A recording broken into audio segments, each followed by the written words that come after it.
अभी बात करते हैं मैट्रिक्स ऑफ मतलब मल्टीप्लिकेशन ऑफ मैट्रिक्स। दो मैट्रिक्स का मल्टीप्लिकेशन कैसे करेंगे। तो सबसे पहले इसका रूल क्या है, two matrices A and B can be multiplied only. दो मैट्रिक्स आपस में मल्टीपल होंगी कब, number of column in A, मतलब पहली मैट्रिक्स में जो नंबर ऑफ कॉलम्स हैं वो क्या होने चाहिए, इक्वल टू होने चाहिए किसमें, number of row in B.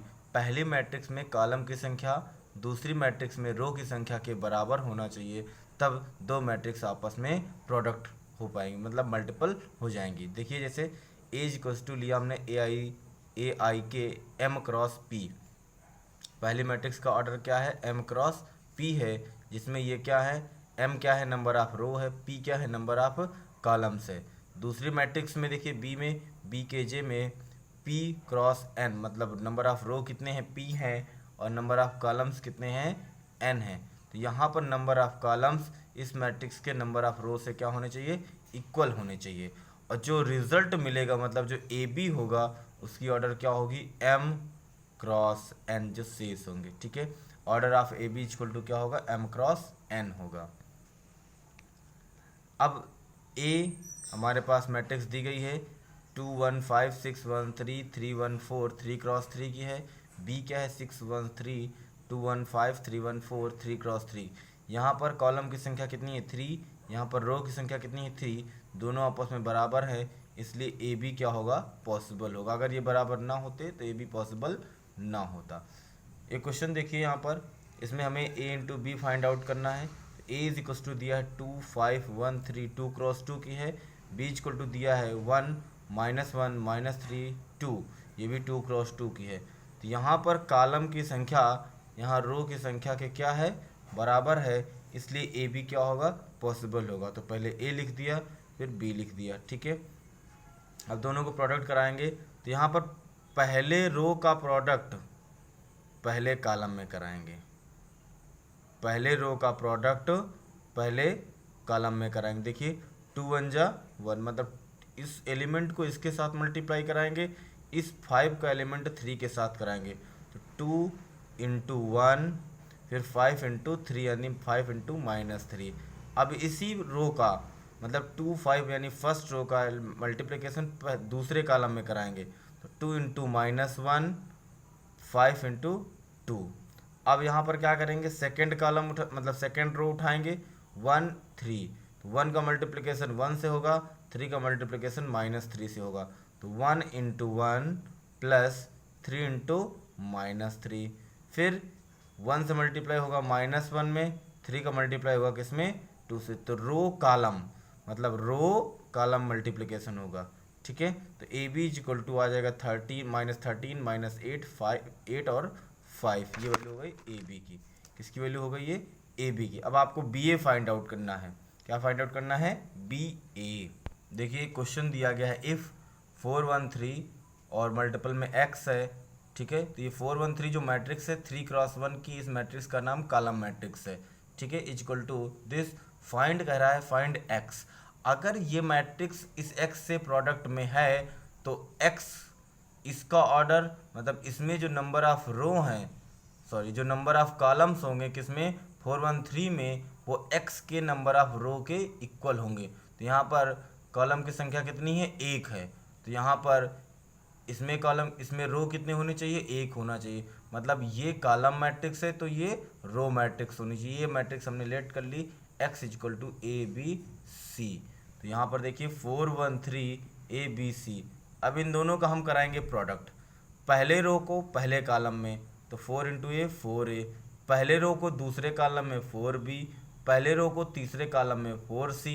ठीक है, दूसरे रो को पहले कॉलम में ए बी सी, 3 से इसी तरह 3 ABC। ठीक है, देखिए यहाँ पर इसका ऑर्डर कितना है, 3 रो है 1 कॉलम है। यहाँ कितने, 1 रो है 3 कॉलम है। तो यहाँ पर 1, यहाँ पर 1 के क्या है, इक्वल है। तो जो शेष मैट्रिक्स मल्टीप्लिकेशन आएगा उसका ऑर्डर कितना होगा, 3 × 3। देखो 3 × 3 मिल भी गया, 3 × 3 भी। अब इन दोनों को कंपेयर करा देंगे तो 4A इक्वल टू -4 हो जाएगा, ए की वैल्यू -1 आ जाएगी। 4B इक्वल टू 8 हो जाएगा तो बी की वैल्यू 2 आ जाएगी। 4C इक्वल टू 4 हो जाएगा, सी की वैल्यू 1 आएगी। तो मैट्रिक्स आ जाएगी -1 2 1 -1 2 1 ये मैट्रिक्स आ जाएगी। ठीक है, क्वेश्चन देखिए, ये इंपॉर्टेंट क्वेश्चन है। If a is equal to 0 -10 alpha by 2 10 alpha by 2 0 and I be the identity matrix of order 2 then so that I plus a is equal to I minus a cos alpha minus sine alpha cos sine alpha cos alpha. तो सबसे पहले late कर देते हैं 10 alpha by 2 को हम t मान लेते हैं। क्या मान लेते हैं? t। तो a की वैल्यू क्या हो जाएगी? 0 माइनस टी और t 0 और i is equal to identity मालूम है 1 0 0 1 होता है।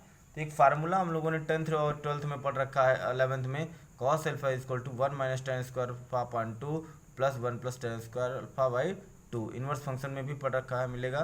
तो 1 माइनस यहाँ पर अगर t की वैल्यू पुट करेंगे तो 1 minus T square upon 1 plus T square और साइन अल्फा का 2 tan alpha by 2 upon 1 plus ten square alpha by 2, इसकी वैल्यू रखेंगे तो 2t upon 1 plus T square आ जाएगा।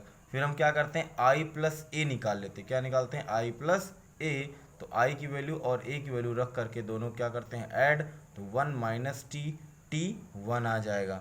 ठीक है, फिर i माइनस ए करते हैं, दोनों को सब्ट्रैक्ट करा देंगे तो ये वैल्यू आ जाएगी। यहाँ पे 1 से 0 जाएगा 1, 0 से t मतलब माइनस टी, मतलब यहाँ माइनस टी है तो इसलिए प्लस टी हो जाएगा।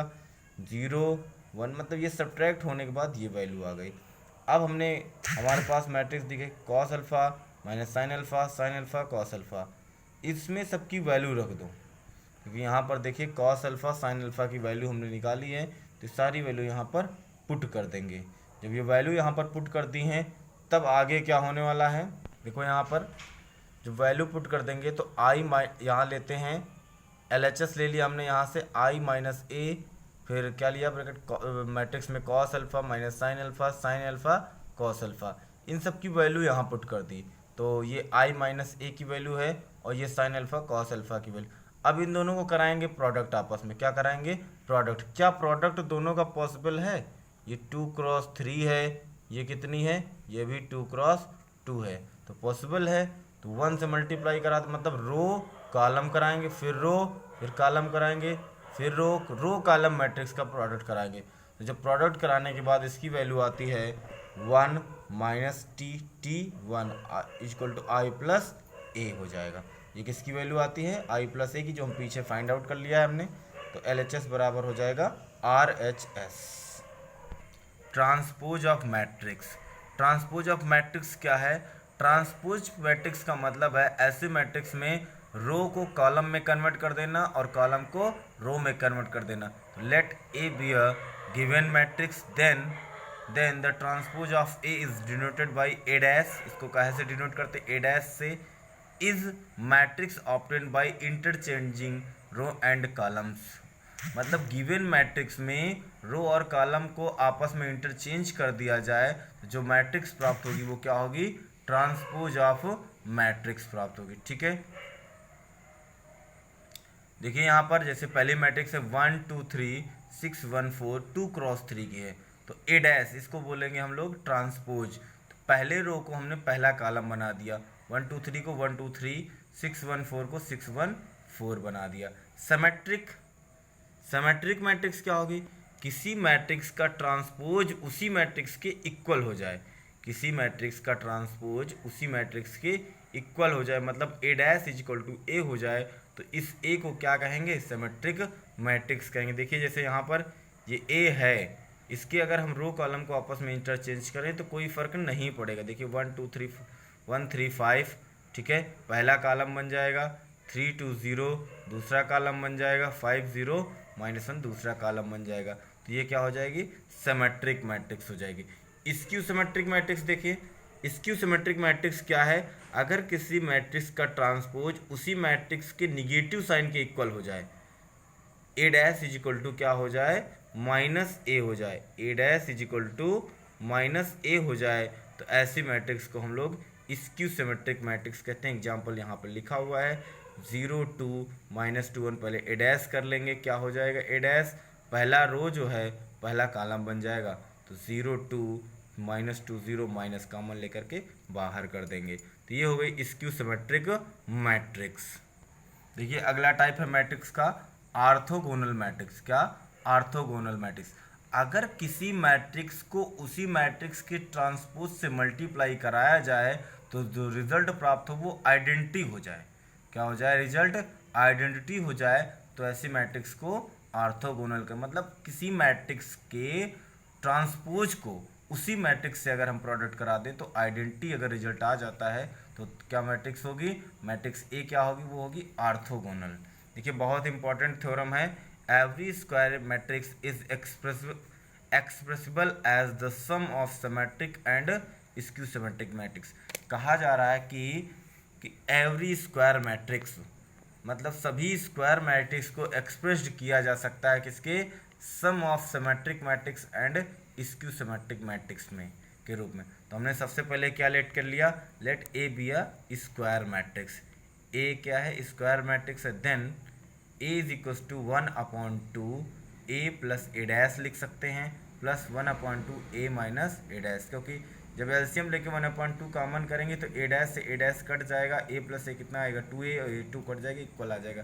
तो ये इतने पोर्शन को हमने p मान लिया, इतने पोर्शन को हमने क्या मान लिया? p, इतने पोर्शन को हमने क्या मान लिया?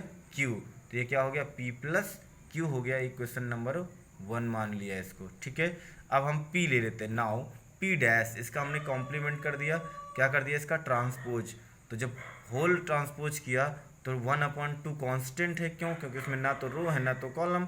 1/2 बाहर आ गया तो a प्लस ए डैश का होल डैश हो गया। यहाँ पे आएगा 1/2 A dash plus A double dash, A dash plus A double dash, A dash. अब ए डबल डैश बराबर क्या होता है? ए होता है। ए डबल डैश बराबर क्या होता है? ए होता है। इसलिए p डैश बराबर 1/2 ए डैश प्लस ए। तो p डैश बराबर p हो जाएगा। तो p क्या हो जाएगा? p is a symmetric matrix. आगे देखिए यहाँ क्यूड, अब की बार क्या ले लिया? q। तो इसका कॉम्प्लीमेंट मतलब इसका ट्रांसपोज करेंगे q डैश। तो सेम इसमें भी क्या है? कांस्टेंट है 1/2, बाहर कर दिया। a माइनस ए डैश की होल पावर डैश हो गई तो 1/2 A dash minus A double dash हो गया। तो q डैश की वैल्यू आएगी 1/2 A dash minus A double dash. A double dash बराबर क्या होता है? a। तो माइनस कॉमन ले लिया यहाँ, तो minus 1/2 A minus A dash. तो q डैश बराबर माइनस q हो जाएगा। तो q is a skew symmetric matrix. अब hence a is equal to p plus q where p is a symmetric and q is a skew symmetric matrix. Hence every square matrix is expressed as the sum of symmetric matrix and skew symmetric matrix. ठीक है, note point, the sum of two symmetric matrix is symmetric. मतलब दो symmetric matrix का सम हमेशा क्या होता है? Symmetric होता है। If A is a symmetric then C A, मतलब किसी कांस्टेंट से उसमें मल्टीप्लाई कराएंगे तब भी क्या आएगा? सिमेट्रिक आएगा। ठीक है, sum of two skew symmetric matrix is skew symmetric matrix. मतलब दो सिमेट्रिक मैट्रिक्स का सम क्या होगा? स्क्यू सिमेट्रिक होगा। दो स्क्यू सिमेट्रिक मैट्रिक्स का सम क्या होगा? स्क्यू सिमेट्रिक होगा। For N E square matrix A plus A dash symmetric होगा, ए minus A dash skew symmetric हो जाएगा। अब देखिए इक्विवेलेंट मैट्रिक्स। इक्विवेलेंट मैट्रिक्स क्या है? इक्विवेलेंट मैट्रिक्स में अगर दो मैट्रिक्स हैं हमारे पास ए और बी, दोनों क्या होंगी? इक्विवेलेंट होंगी। तो are said to be equivalent if one is obtained from other, one is obtained from other by applying finite number of elementary operation, by applying finite number of elementary operation. मतलब किसी matrix में elementary operation apply कर दिया जाए और वो क्या हो जाए? सेम हो जाए तो कहा जाएगा इक्विवेलेंट मैट्रिक्स। जैसे यहाँ पर देखो एलिमेंट्री ऑपरेशन अप्लाई कर दिया, R1 R2 को आपस में क्या कर दिया? चेंज कर दिया, तो ये मिल गया। यहाँ पर हमने अप्लाई कर दिया C3 में 2 से डिवाइड करा दिया तो ये मिल गया। तो दोनों एक दूसरे के क्या हो गए? इक्विवेलेंस हो गए। ठीक है, सिंगुलर मैट्रिक्स देखिए, सिंगुलर मैट्रिक्स क्या है? Square singular matrix. अब square matrix is said to be singular if value of determinant is zero. किसी भी मैट्रिक्स की डिटर्मिनेंट वैल्यू क्या हो जाए? जीरो हो जाए तो उस मैट्रिक्स को क्या बोलेंगे? Singular square matrix. किसी मैट्रिक्स का डिटर्मिनेंट क्या हो जाए? जीरो हो जाए तो मैट्रिक्स कैसी होती है? सिंगुलर मैट्रिक्स होती है। ठीक है, नॉन सिंगुलर मैट्रिक्स देखो, नॉन सिंगुलर मैट्रिक्स क्या है? A square matrix is a square matrix is said to be non singular if the value of determinants is non zero. मतलब उस मैट्रिक्स का डिटर्मिनेंट जीरो ना हो, मतलब determinant of A is not equal to zero, then this matrix is called non singular matrix. एक और इस inverse matrix क्या होती है? इनवर्स मैट्रिक्स देख लो। इनवर्स मैट्रिक्स, अब हमारे पास कोई दो मैट्रिक्स हैं, कौन कौन सी? एक ए है और एक बी है, are two square matrix such that A B is equal to I, A B is two क्या हो जाए? आई हो जाए, then B is said to be inverse of A, it is denoted by A की पावर minus में। अगर दो मैट्रिक्स ए बी हैं और कंडीशन फॉलो करा रहे हैं, कौन सी? ए इंटू बी बराबर आइडेंटिटी की, कौन सी फॉलो करा रहे हैं? A into B is equal to identity की, तो बी क्या होगी? बी होगी, B is said to be inverse of A हो जाएगा। ठीक है, पहला पॉइंट देखो, A into A inverse is equal to identity होता है। Inverse of a matrix always inverse of a matrix is always unique, मतलब इनवर्स ऑफ मैट्रिक्स जो होती हैं वो क्या होती हैं? यूनिक होती हैं। अगर ए और बी दो क्या हैं? इन्वर्टिबल हैं सेम ऑर्डर पर, तो ए बी क्या होगा? उसी ऑर्डर पर इन्वर्टिबल हो जाएगा, तो ए बी का होल इनवर्स बराबर बी इनवर्स ए इनवर्स होता है। ठीक है, अब हम अगले वीडियो में बात करेंगे इनवर्स निकालने की। उससे पहले कुछ मल्टीप्लिकेशंस के क्वेश्चंस कर लेंगे, मैट्रिक्स का मल्टीप्लिकेशन कैसे किया जाता है। ठीक है, समझा दिया है, लेकिन एक दो क्वेश्चन और सॉल्व करेंगे, फिर उसके बाद हम लोग इनवर्स के क्वेश्चन सॉल्व करेंगे।